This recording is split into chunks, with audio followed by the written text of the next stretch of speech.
Kasi may kinausap na ako na tao. Sinabi ko sa kanya, kapag pinatay ako, patayin mo si BBM, si Lisa Araneta, at si Martin Romualdez. No joke. No joke.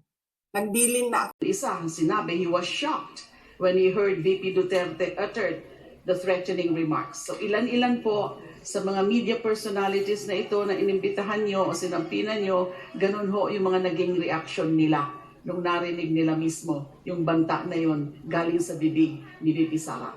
Yes, ma'am, we confirm that. We confirm. So there are affidavits here. As far as by way of manifestation now, Madam Chair,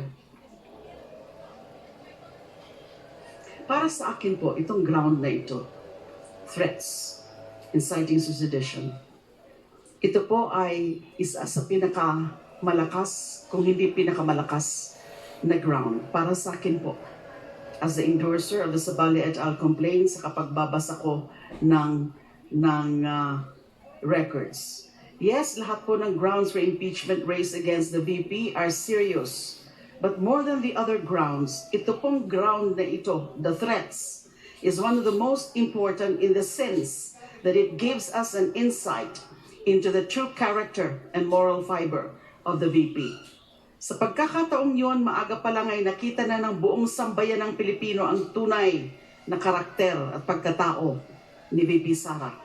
Never before in the entire history of the world has a sitting vice president threatened to kill the president and his wife on live streaming video for the whole Filipino nation and even the world to watch.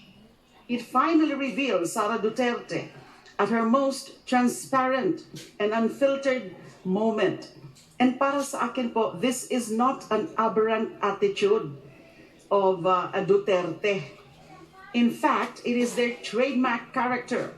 Just recently, yung kapatid nga niya po, si Mayor Baste, said that all he wants is the head of the president, nothing more. And then the Duterte family will be satisfied. This to me, ang pagbasa ko po dito, hindi naman po ako psychologist o psychiatrist, pero sa aking obserbasyon, this is a clear pattern running along all of the Duterte children. They're all cut from the same cloth and woven from the same fabric as their father, who is now facing 3 charges of crimes against humanity before the ICC for the murder of thousands of Filipino civilians, all citizens he was sworn to protect. So may history of violence, may proclivity, may tendency to violence ang pamilya pong yan. Mayor Baste also showed us that the Duterte family is capable of bringing back the bloodshed instigated by their father, as he attempted to do so immediately at the start of his first term as Davao City Mayor in 2022, with the killing of 7 alleged criminals in Davao City. Fortunately, his attempt to bring back the Davao Death Squad was immediately put to a stop by the PNP when the leadership of the whole Davao Police Force was revealed. The Davao City Police was no longer the Davao Death Squad that the children grew up with and got used to running their errands, including the occasional execution of enemies, as attested to by DDS leader Arturo Las Cañas. Mayor Baste's failed revival of the DDS is also just a poor copy of his sister's record in the EJK business.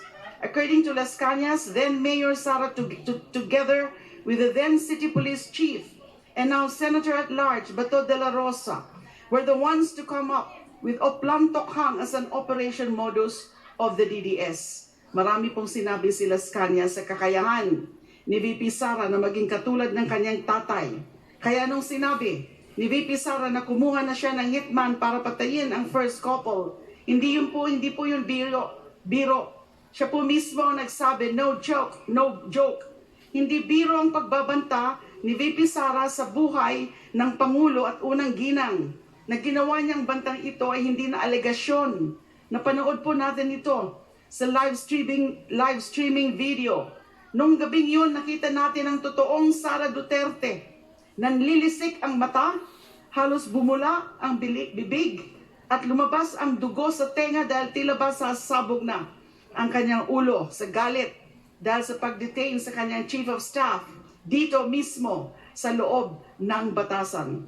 The irony of this is that it all happened here, within the premises of the House of Representatives, in the same government compound where we are sitting now in judgment whether or not to recommend to the House plenary the filing of the articles of impeachment against VP Sara for the Senate, to the Senate for an impeachment trial. And so we have gone full circle, Madam Chair. Sa haba-haba ng prosesyon na nag-umpisa sa opisina ni Kong Paulo Duterte nung gabi, noong November 23, 2024, bumalik tayo ngayon para dinggin ang krimen at impeachable offense na naganap malapit lamang sa bulwagan na ito.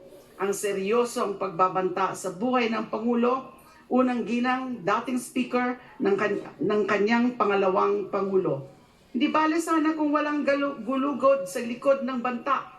Pero katulad po ng aking sinabi, may kakayahan si VP Sara at ang pamilya Duterte na isa katuparan ng kanilang mga bantang pagpatay sa Pangulo.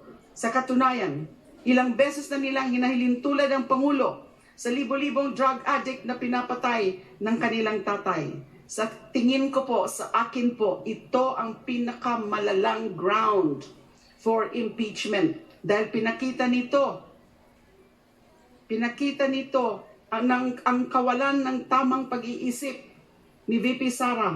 Again, I'm not a psychologist or psychiatrist, but that's what I can see from the character and personality of VP Sara.